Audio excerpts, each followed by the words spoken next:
Hey everybody, welcome back to Rick's Tech Talk. Today we're going to go over another projector. This one's called the Emotn H1. Now while I'm unboxing this projector, I just want to let you know that this projector was sent to me free of charge. I was asked to do a review on this projector, but everything I'm saying here is my own opinion. Now I was extremely impressed with the packaging on this thing. The remote that you see here, this is just a generic type of media device remote that you'll see with a lot of media devices. And of course you get your HDMI cord and then a composite hookup for older type of devices, maybe like a VCR player or something like that. And your power brick. This is pretty much the same type of power brick that the Anker uses on the Nebula solar. Okay, let's take this thing out of the box so you can see what it looks like. Now my first impression while picking this up is that obviously it had a lot of weight because it has a battery inside, but the quality felt really good. I mean, it didn't feel like a cheap piece of junk. Actually felt like something that was well put together. I mean, the handle's really nice. I love the volume knob and the buttons on top. Those actually work, they do things.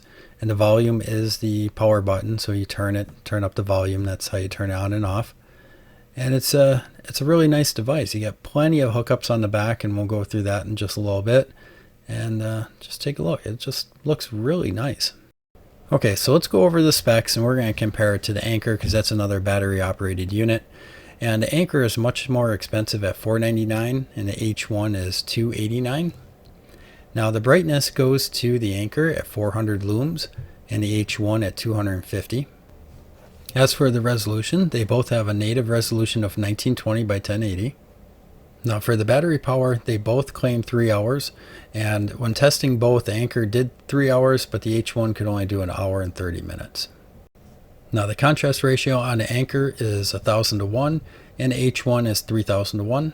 Now as for the distance, they're both about the same when it comes to an 80-inch screen, but the Anker can get a little bit closer than the H1.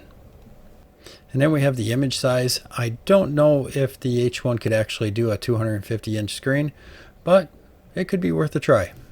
And then the specs show about 30 decibels for each unit. I would say they might be a little bit louder than that, but they are pretty quiet.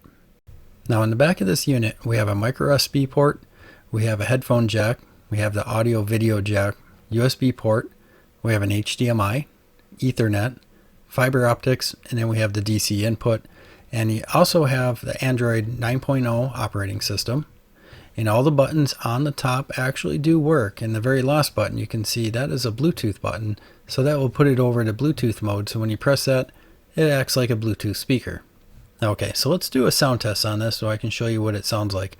It's not going to blow you away, but it's not too bad at all. We're going to compare it to the Anker, and then we're going to compare it to a Bluetooth speaker that I picked up at Walmart.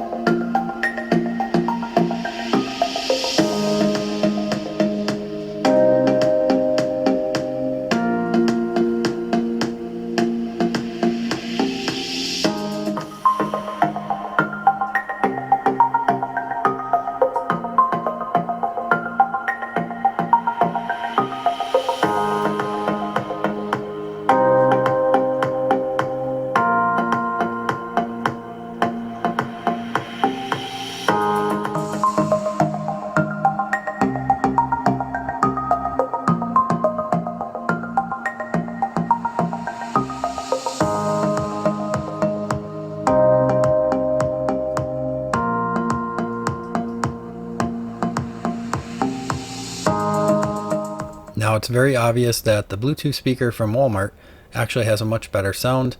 It's kind of hard to show that in the video, but I'm happy to say that this Bluetooth speaker can pair to each one of these projectors, and you can put the speaker up by the screen and have the sound come towards you, and just don't use the speaker built into these projectors. Okay, so let's do a video test, and I just want you to remember that the H1 is over $200 less than the Anker Nebula Solar that you see here.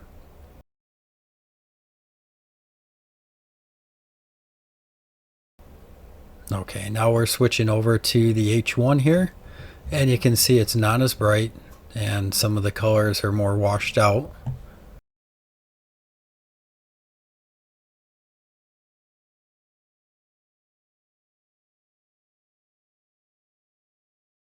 Now, as you have seen so far, that the Anker is definitely a lot sharper than the H1. And it's definitely going to show in this next scene. But again, remember that the H1 is only $289. The Anker Solar is $500. Okay, so my final thoughts on this projector is that it's not a bad projector for the money. Obviously, if you want to spend over $200 more, you can get something like the Anker, which you can see quite a bit of difference. One thing I didn't like about this projector is that the battery did not last 3 hours as stated. It only ran for about an hour and 30 minutes before it died. Also, when you unplug the power and you're running on battery, that the brightness goes down quite a bit. And then one other thing I did not like about the projector was the operating system. I don't know if it was the Android 9.0 or if it was just the remote, but I had a lot of troubles trying to get that remote to work with the projector and get things selected. Now, while making this video, I'm having issues with the projector, and that's with a firmware update. It prompts me saying that there's a firmware update, which I was glad to see. Thought it might fix maybe some issues with the remote. But the update fails when it reboots, and it just wants me to do it again. So I wrote to the company, and if I get any information on that firmware update and how to fix that, I'll put that down below, so just read the description if you're having the same issue. The last thing I could recommend for this projector is if you're going to watch movies, put the movie on the USB stick or the micro SD card. Either way, the movies play just fine using those two inputs, rather than trying to stream anything going to this projector.